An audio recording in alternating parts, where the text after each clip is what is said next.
Hello, beloved friends. I'm Reverend Kira, and it is my delight to join you this day to open our hearts, our minds, and our beings to a higher vision, a deeper awareness of the clarity that is within us. And how do we access a higher vision? This is a year of vision, 2020, a year that represents clear vision and an ability to see with specificity. I'll try and get that word out. Specificity. And with the ability to see into the depths of things. 2020 vision says, I see clearly. I clearly know and understand, and I see with insight and intuition. The double I of vision that is happening right now is insight and intuition. And that vision is taking us to a depth of our own being and also a new interpretation of how we perceive the world around us. Are you perceiving it as something that is inviting you to a deeper place of living consciously your truth, of staying in alignment with Source? We know in Unity we teach the single eye, a single eye on the divine, and we recognize that at this time it's like we're living a double vision.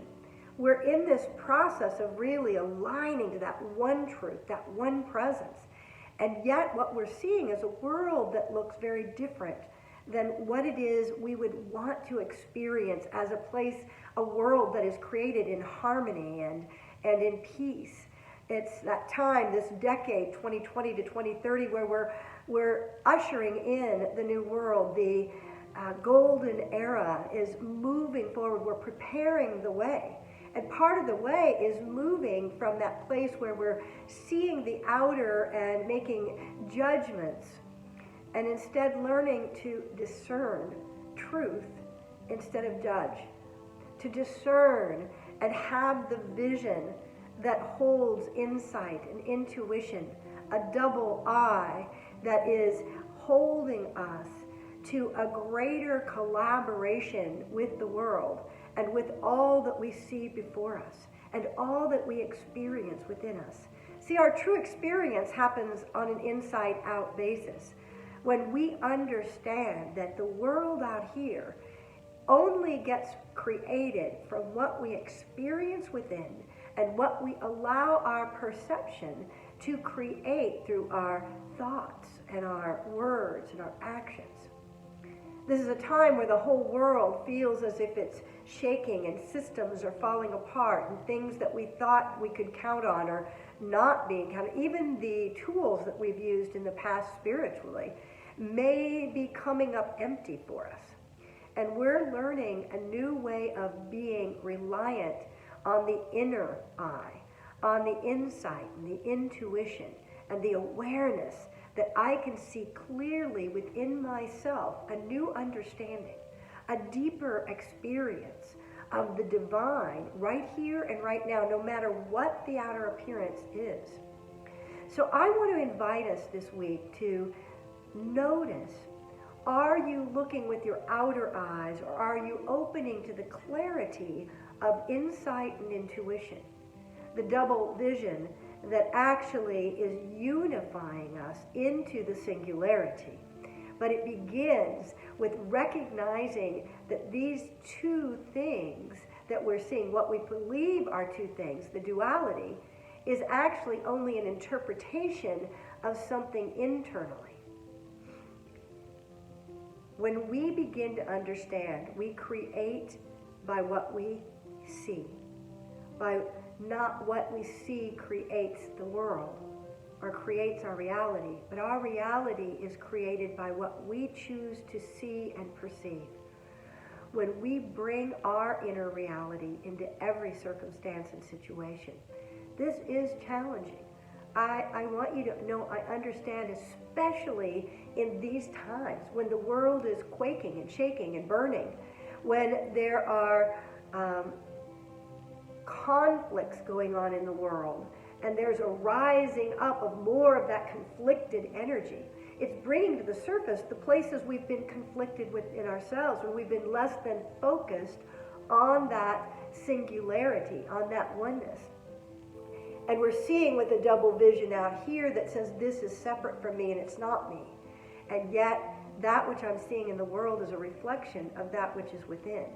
So as I learn my insight and intuition, follow that intuitive knowing within me that says there is something greater, there's something more going on.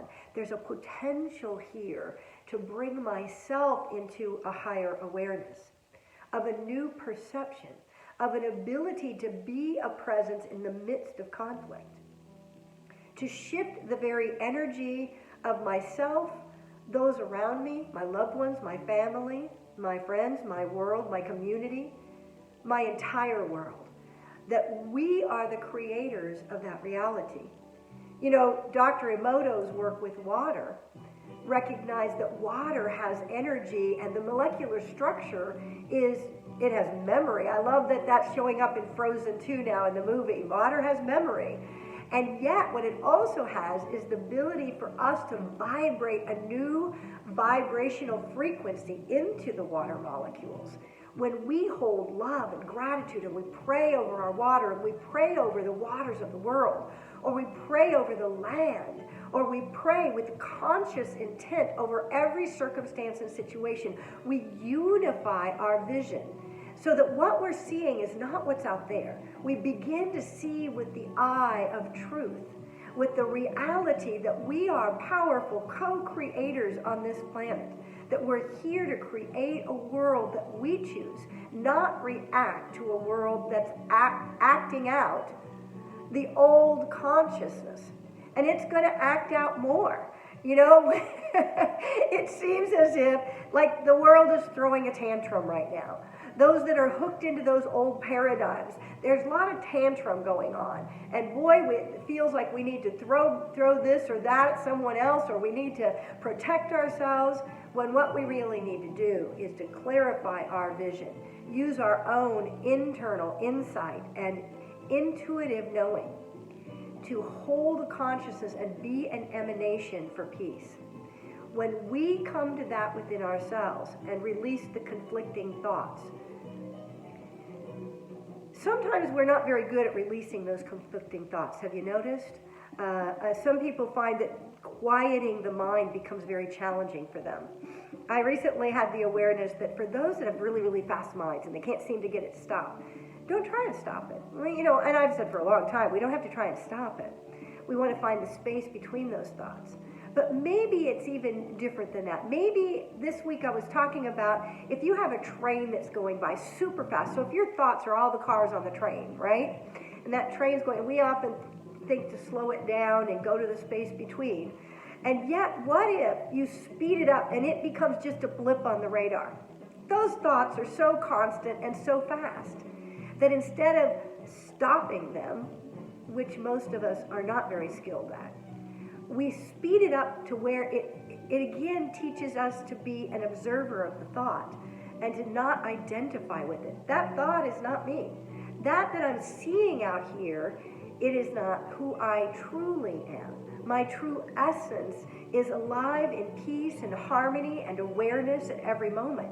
Whether I choose to see it or not is a choice. And it's one that we've given the power that we own away to see the world and let it determine who we are or what's real. And it's time for us to reclaim our power, to have a higher vision, a vision that unifies us to the one truth that we can recreate every single moment by knowing and living from the truth of our being and then living into those words, those thoughts, those actions, those feelings in us that bring harmony and peace. I wish you great insight and intuitive awareness as you move forward through the world this week, through all the turmoil and the challenges. If you want a moment of peace and harmony, some joy and celebration, an opportunity to come home to yourself, come to Unity Bay Area, Houston on Highway 3 in League City, Texas at 10:30 a.m. and join us, or any of our weekday activities. Or join us this Sunday on Facebook live stream. will be on the Unity Bay Area Houston page. No matter where you are, may you know the truth of who you truly are, of what you're here to be as a Christ presence, bringing a new reality into existence. Let's use our insight, our intuitive knowing, for a higher vision for ourselves and for all the world. I invite you, find a way to come and unify yourself with that higher vision. God bless you, friends.